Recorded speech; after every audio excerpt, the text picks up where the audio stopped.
Welcome to the Wasteland News Network. A new Inside the Vault was released Friday, but I was kind of a little bit busy with graduation. Our daughters Emma and Kate graduated from high school and well on their way to their chosen careers as special effects makeup artist and an editor at the local community college. So proud right now. It's just insane. Anyways, let's get on with the Inside the Vault.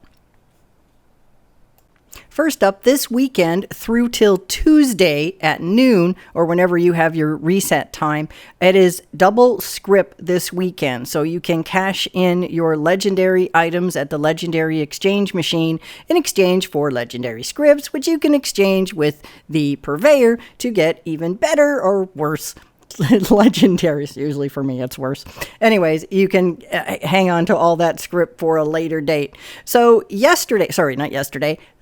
Friday afternoon they had an Inside the Vault, and it was a 25-minute dev dive into season 9. Now, I'm not going to go ahead and play through the whole thing. I'm just going to give you guys a couple of highlights. The public test server opened again 2 weeks ago and gave us our first look at the Expeditions update that's coming in the fall.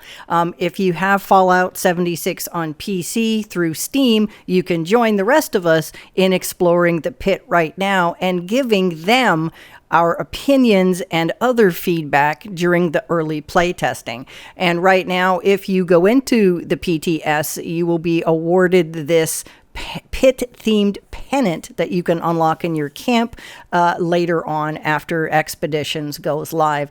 If you want to share any of your feedback, make sure you make your voice heard on the Discord server.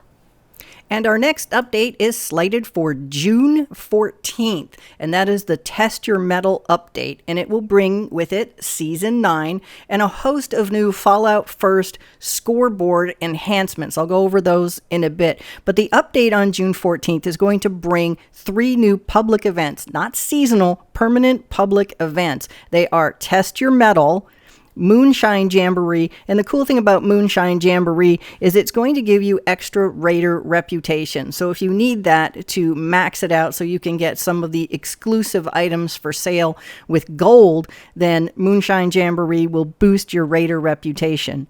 And the third event is called Eviction Notice, and that will boost your settler rep. These are 2 new events that we've never had the ability to boost reputation in those 2 factions. So those are going to come in very, very handy for new players who want to max out their reputation with those 2 factions.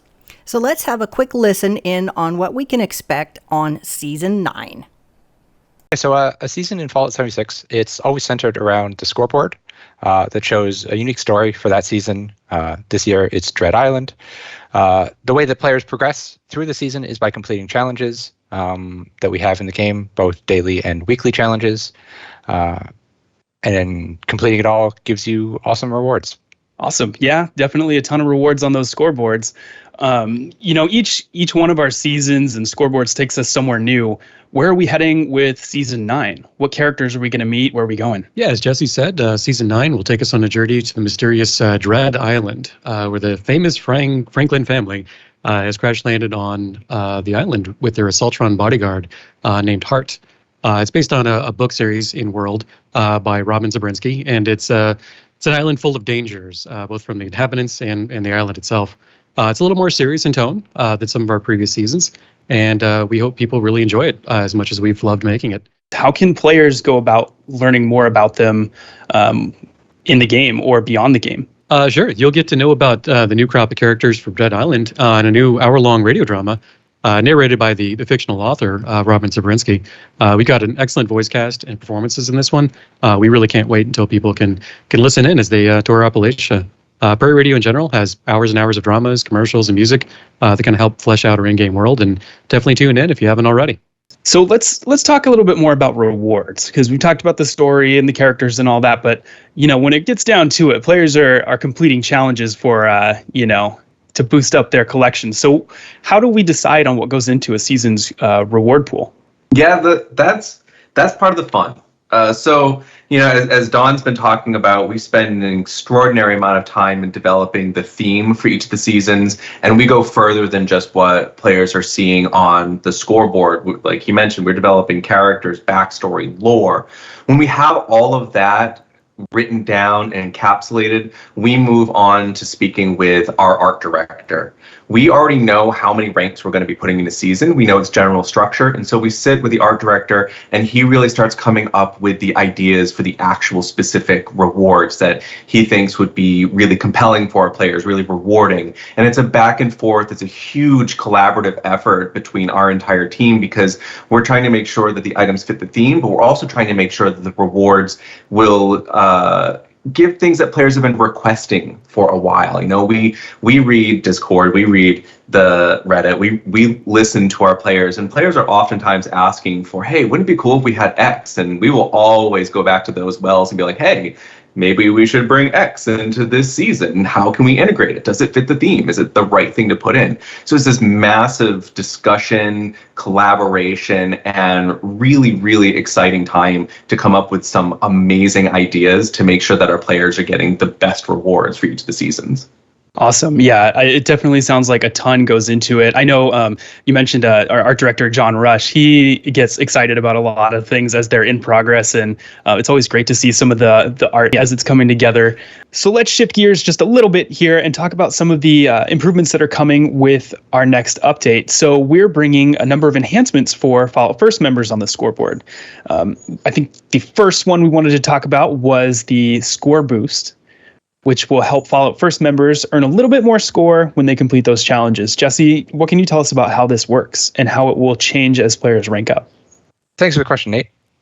I'm really excited about the Fallout First score boost and how our members are going to react to it. As they progress through the Season 9, there's going to be 3 different spots on the scoreboard that when they unlock all 3 of them is going to give them 25% more score for the rest of that season. And that includes all the way up to rank 100 and beyond into our post 100 ranks. So that's 25% maximum. That's correct, yes. Awesome.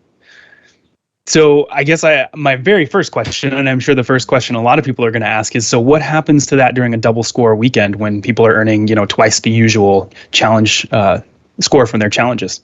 Yeah, that's a really good question, and something we wanted to communicate really clearly to the members. So in-game, the challenge screen will always show you the amount of score you're going to get for completing a challenge. So it's really easy to just go in and see, okay, this challenge is going to give me 1,500 score.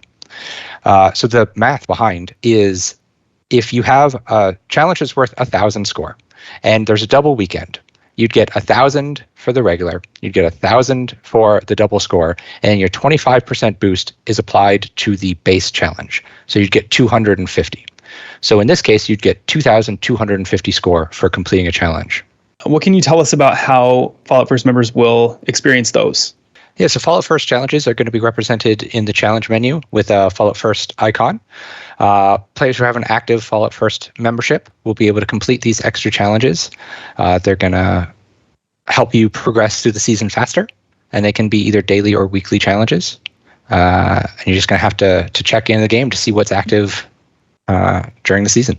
So players will find a whole bunch more rewards who are members. They're going to largely be consumable items that we've seen and offered previously. So you can imagine our normal repair kits, and Jesse was talking about the score bonuses that will be available. Those will be coming on to here as well. And we'll also have some exclusive vanity items. So some of our normal earnable objects that players have already been experiencing. There'll be a couple as well that will be available for our Fallout First members. That we're hoping that the variety that we're bringing here is something that really meets the demand of the requests of our players, and something that we're going to be continuing to follow up on and watch going forwards and adjusting as needed.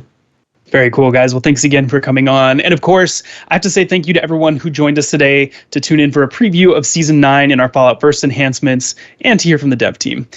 Season 9 is coming with the Test Your Metal update on June 14th, which also features 3 permanent new public events that you'll be able to sink your teeth into. And you can learn more about them by visiting our articles on Fallout.com. We'll see you on Patch Day.